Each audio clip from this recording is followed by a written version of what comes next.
Hello, good morning, नमस्कार। आप सभी का स्वागत है स्पिरिचुअलिटी मैटर्स अध्यात्म की और मेरे इस चैनल पर। आई होप सब अच्छा कर रहे होंगे, सब अपनी लाइफ में एंजॉय कर रहे होंगे, गीता सत्र का आनंद ले रहे होंगे और इससे बहुत कुछ सीख रहे होंगे। तो मैं ये आज आपसे क्या बात करने वाली हूँ, क्या होने वाला है सेशन में।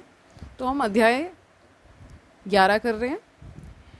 6, 7 और 8 सूत्र अभी इसमें है, उसको हम आज कंप्लीट करेंगे। कल से हम 12 चैप्टर यानी अध्याय 12 शुरू करने वाले हैं। तो शुरू करते हैं आज का सेशन। ना अहम देह ना मे देहो बोधा इति निश्चयी कैवल्यम इव संप्राप्ता न स्मृति अकृतम कृतम। इसका अर्थ जानते हैं।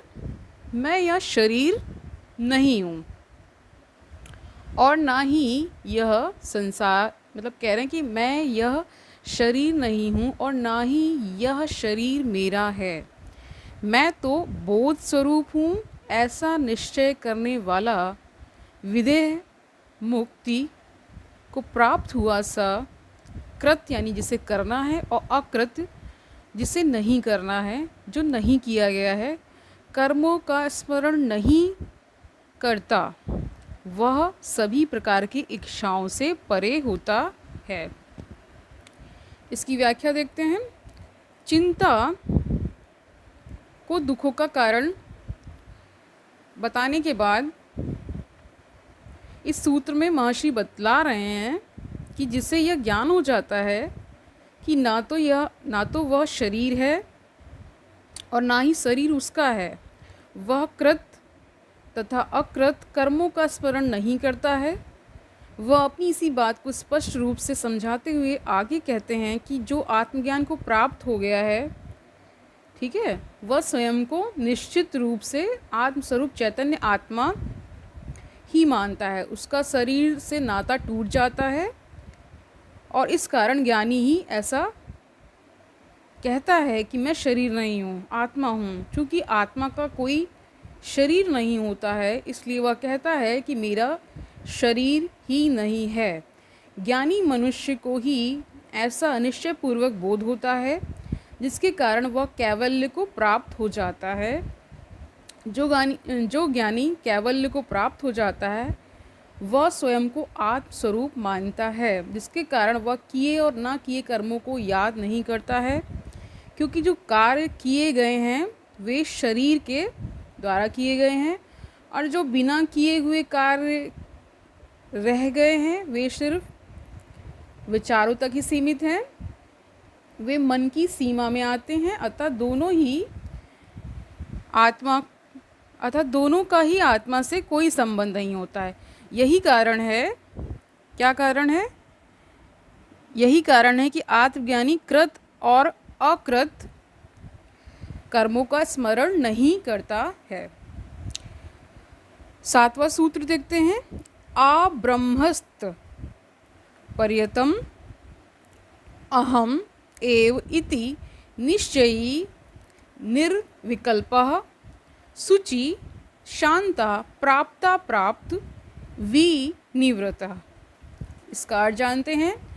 जो निश्चय पूर्वक यह जानता है कि ब्रह्मा से लेकर के, कह रहा है ना, बहुत बड़ा, और उससे कंपेयर कर रहा है, ब्रह्मा से लेकर चींटी तक संपूर्ण जड़ चेतन सृष्टि में मैं ही हूँ, मेरा ही रूप है। वह ऐसे सभी विकल्पों से परे प्राप्त तथा अप्राप्त से ऊपर उठा हुआ शुद्ध, शांत तथा सुखी होता है। इसकी व्याख्या देखते हैं। इच्छा अन्य को प्राप्त करने की होती है। इच्छा के मूल में यह मनोविचार होते हैं कि वह अन्य जब मिलेगा तो सुख प्राप्त होगा। महर्षि अष्टावक्र अपनी बात को स्पष्ट करते हुए कहते हैं कि पारमार्थिक दृष्टि से ब्रह्मलोक से लेकर ब्रह्मांड के तुच्छ कहे जाने वाले जीव भी आत्मा ही तो है। इस तरह जो जड़ चेतन सृष्टि को अपना ही रूप मानता है, उसके लिए और कुछ भी पाने हेतु शेष नहीं रह जाता है, क्योंकि जब सब कुछ उसी में है तो किसे पाना, सब प्राप्त ही है। तभी तो ऐसा दृढ़ निश्चय कर चुका तत्वज्ञानी प्राप्त अप्राप्ति के चक्र से छुटकारा पा जाता है। वह निर्विकल्प यानी सभी विकल्पों से परे हो जाता है। उसमें विकल्प नहीं उठते हैं, क्योंकि विकल्प तो तब होते हैं जब संकल्प हो। संकल्प विकल्प भी चित्त को अशांत करते हैं। संकल्प विकल्प करना ही तो चित्त का स्वरूप है। मन का काम ही होता है अशांत करना। इसलिए जो अशांत है वह शुद्ध पवित्र कैसे हो सकता है, और पवित्रता के बिना सुख कहाँ। पवित्रता का वास्तविक स्वरूप है वह बोध होना कि जड़ चेतन संपूर्ण सृष्टि मेरा ही तो स्वरूप है। इस प्रकार ऐसा मनुष्य कह सकता है कि सब कुछ मेरा है या मेरा कुछ भी नहीं है। यही ज्ञानी की अवस्था होती है और यही मोक्ष है। 8वां सूत्र देखते हैं। नाना आश्चर्यम इदम विश्वम न किंचित इति निश्चयी निर्वासना स्फूर्ति मात्र न किंचित शाम्यति। इसका अर्थ जानते हैं। विविधताओं से भरा हुआ यह संसार वास्तविक अर्थ में कुछ भी नहीं है, अर्थात मिथ्या है। जिसे निश्चय हो गया वह सभी वासनाओं से परे मात्र चेतना रूप कुछ भी न करता हुआ, अर्थात व्यवहार के क्रियाकलापों से पूर्ण रूप से मुक्त हुआ परम शांति को प्राप्त करता है। इसकी व्याख्या देखते हैं। महर्षि अष्टावक्र कहते हैं, जिसने सत्य यानी शाश्वत को जान लिया वह पल भर में नष्ट होने वाले संसार में रुचि नहीं लेता है। जिसने उस परम ज्ञान को यानी परम को जान लिया वह क्षुद्र को से आकर्षित नहीं हो सकता है। जो उस अविभक्त आत्मा के आनंद में मग्न हो गया वह सुख दुख अशांति तथा क्लेश के घेरे से मुक्त हो जाता है। फिर उसकी इस क्षण भंगुर तथा नश्वर संसार के प्रति वासना मोह इत्यादि सब कुछ छूट जाते हैं। वह परम शांति को प्राप्त हो जाता है। महर्षि अष्टावक्र कहते हैं कि यह संसार नाना आश्चर्यों से परिपूर्ण है, परंतु आत्मा के आनंद के सम्मुख वह कुछ भी नहीं है, यानी झूठा है, मिथ्या है, रस रहित है। ज्ञान स्वरूप मनुष्य आत्मज्ञानी ऐसा निश्चय पूर्वक जानता है, इसलिए वह इस संसार को झूठा समझकर शांति को प्राप्त होता है। महर्षि अष्टावक्र आगे कहते हैं कि इस जगत में सुख दुख हर्ष विषाद सत्य आनंद आदि का जो भी अनुभव प्राप्त होता है वह सब व्यक्ति की वासना और अहंकार के कारण ही है। जिनसे वासना तथा अहंकार की तुष्टि होती है, इससे वह सुख की अनुभूति करता है। इसके विपरीत होने पर उसे दुख की अनुभूति होती है। परंतु प्रकृति अपने द्वारा निर्धारित नियमों के अनुसार ही चलती है। वह हर एक व्यक्ति के सुख दुख की चिंता नहीं करती है। इसलिए यदि व्यक्ति सुखी होना चाहता है तो वह स्वयं को प्रकृति के नियमों के अनुकूल बनाकर हो सकता है, परंतु जब वह प्रकृति के नियमों के विपरीत चलता है तो उसे दुखों का सामना करना पड़ता है। जो आत्मज्ञानी होते हैं वह इस रहस्य को जान लेते हैं, इसी कारण उसे शांति प्राप्त होती है। जबकि अज्ञानी मनुष्य सृष्टि के नियमों के अज्ञानतावश सांसारिक सामाजिक इत्यादि नियमों के चक्कर में उलझकर अशांति को प्राप्त होता है। ज्ञानी मनुष्य तथा अज्ञानी मनुष्य की दृष्टि में यही भेद होता है। प्रकृति के नियमों को जान लेना ही ज्ञान है और एवं प्रकृति के नियमों को न जान पाना ही अज्ञान है। ज्ञान के द्वारा ही अज्ञान को मिटाया जा सकता है, भ्रम का निराकरण होता है, सत्य तथा शांति की उपलब्धि होती है। अज्ञान से लड़ना और उसे सीधा हटाने का प्रयास करना मूर्खता के अतिरिक्त और कुछ भी नहीं है। ठीक उसी प्रकार जैसे बिना दीपक जलाए अंधेरे को हटाने का प्रयास करना मूर्खता है। यह भगाने से नहीं, जागृत होने से होता है, त्याग से नहीं, उपलब्धि से होता है। तो आज के लिए इतना ही। आई होप आपने इस गीता सेशन से बहुत कुछ सीखा होगा, बहुत कुछ जाना होगा। इसमें आपको थोड़ा सा खुद के लिए, मतलब इस सेशन के अलावा भी आपको 24 घंटे में 2-4 मिनट लेने हैं। एक मुद्रा में बैठना है, मनन चिंतन करना है और खुद को देखना है कि उस परम शांति की अवस्था में आप पहुंच रहे हैं या नहीं पहुंच रहे हैं। क्योंकि मनन चिंतन किए बिना, केवल श्रवण मात्र से और उसे अपने जीवन में उतारे बिना, तो मतलब आपको फ़ायदा नहीं होगा, इससे लाभ नहीं होगा। क्योंकि ऐसा कहा गया है कि शब्दों में ज्ञान नहीं है। किस प्रकार ज्ञान को प्राप्त करें? जान लेना कह रहे हैं ज़रूर, लेकिन इस जानने का भी एक विशेष अर्थ है। कैसे? कि आपने जान लिया कि झूठ नहीं बोलना है। क्या आप ये पालन कर पा रहे हैं? हर स्थिति में कर पा रहे हैं? ये एक छोटा सा उदाहरण है कि आपने सोचा कि झूठ नहीं बोलना है। इसमें भी कहा गया है, हर एक ग्रंथ में कहा गया है कि झूठ नहीं बोलना है, लेकिन जब आप उसे अपने जीवन में ही नहीं उतार पा रहे हैं तो उसका क्या फ़ायदा? बच्चों को सिखा रहे हैं कि झूठ नहीं बोलना है और दूसरों से आप झूठ बोल रहे हैं। बच्चे तो जो करते हैं आप उससे ज़्यादा सीखते हैं। तो वही कहते हैं ना, प्रैक्टिस व्हाट यू प्रीच। जो आप उपदेश दे रहे हैं उसका कार्य व्यवहार में भी आना चाहिए, बिना इसके तो नहीं होने वाला है। दूसरा मैं ये कहना चाहूँगी कि जब आप ये सोच रहे हैं कि मुझे किसी का अहित नहीं करना है, तो अहित ना करने का क्या संबंध है? कि मन से, वाणी से और कर्मों से, ये तीनों से। क्योंकि अगर आप सिर्फ गलत सोच रहे हैं, वो भी कर्म बन जाते हैं, ऐसा कहा जाता है। तो ये वो यहाँ पे क्रिमिनल लॉ नहीं अप्लाई होता है कि एक्टस रियस मेंस रिया दोनों होना चाहिए।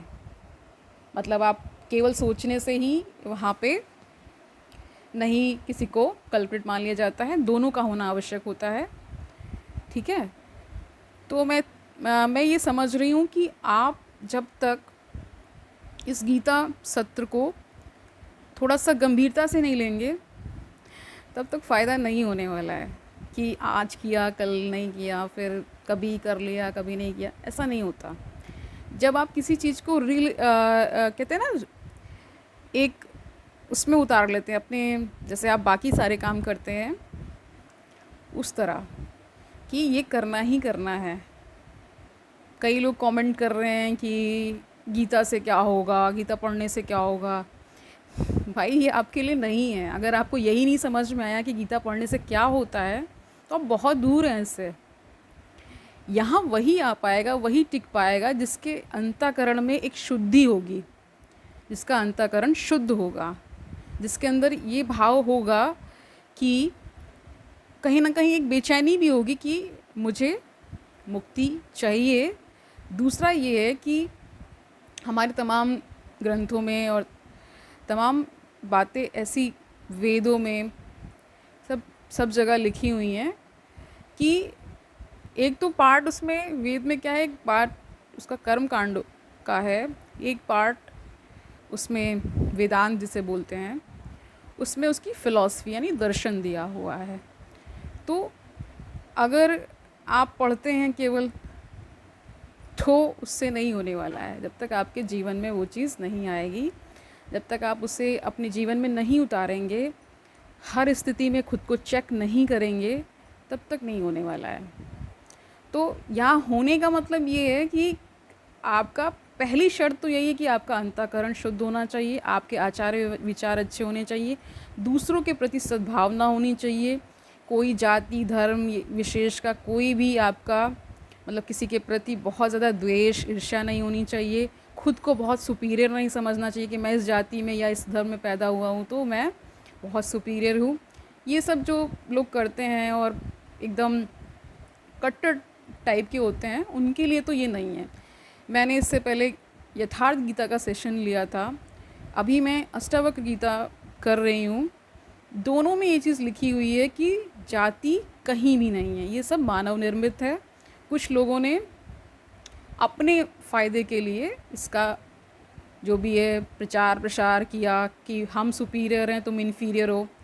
मैंने इससे बहुत बहुत समय पहले, क्योंकि मैं लिखने का भी शौक़ रखती हूँ, तो मैंने बहुत पहले लिखा था कि अगर आप ये भी मान रहे हैं कि शूद्र पैर से उत्पन्न हुए हैं, तो मतलब पूरी बॉडी के पार्ट्स को लिया गया ना कि मुख से और कंधों से इस प्रकार, और पैर का सारा उदाहरण उसमें दिया हुआ है कि कैसे कैसे क्या है।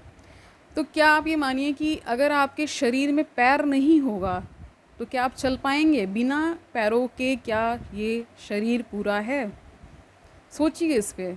जो लोग इस पे बहुत ज़्यादा वैमनस फैलाते हैं ना कि मैं फला जाति का हूँ, मैं ये हूँ, मैं सुपीरियर हूँ, कोई सुपीरियर नहीं है। ईश्वर के सामने सब बराबर हैं। ईश्वर ने कोई जाति नहीं बनाई है। ईश्वर ने केवल मनुष्य बनाया है। इसके अलावा जितने आपको दिखते हैं जीव जंतु, ये सब चीज़ें हैं, उसमें उसने कोई भेदभाव नहीं किया है। सारा भेदभाव इस सृष्टि में, इस लोक में लोग कर रहे हैं, कोई ईश्वर नहीं कर रहा। ठीक है। और जो ये समझ रहे हैं, दूसरा इसमें आता है जेंडर इशू कि पुरुष है तो वो सुपीरियर है, वो खुद को सुपीरियर, ऐसा कुछ भी नहीं है। हर किसी का अपना रोल है, हर किसी का अपना महत्व है। स्त्री के बिना पुरुष नहीं हो सकता, पुरुष के बिना स्त्री नहीं हो सकती, दोनों का है। ठीक है। तो इन सब चीज़ों से जब आप दूर हटेंगे, एक जब आप इस तरह की चीज़ों से दूर हो जाएंगे, तो आपको एक आत्मिक शांति की प्राप्ति ज़रूर से ज़रूर होती है। कहीं आपको जाने की आवश्यकता नहीं है, घर बैठे हो जाएगी। ठीक है। तो मैं ये उम्मीद कर रही हूँ कि आप सब अपना बहुत अच्छे से ख्याल रख रहे हैं, खुश रह रहे हैं, पॉजिटिव रह रहे हैं, आसपास पॉजिटिविटी फैला रहे हैं, और ये देख रहे हैं कि कहीं मुझसे कोई चूक तो नहीं हो रही है। क्योंकि इस मार्ग में आने का मतलब ही है कि आपको क्या हो जाना है? सन्मार्गी हो जाना है, सत्य के मार्ग पर निरंतर चलते रहना है। और फिर जब निकल गए, कहते हैं ना, जब निकल गए घर से तो मंजिल तो मिलती ही है। तो कल मिलते हैं, तब तक के लिए हरिओम तत्सत।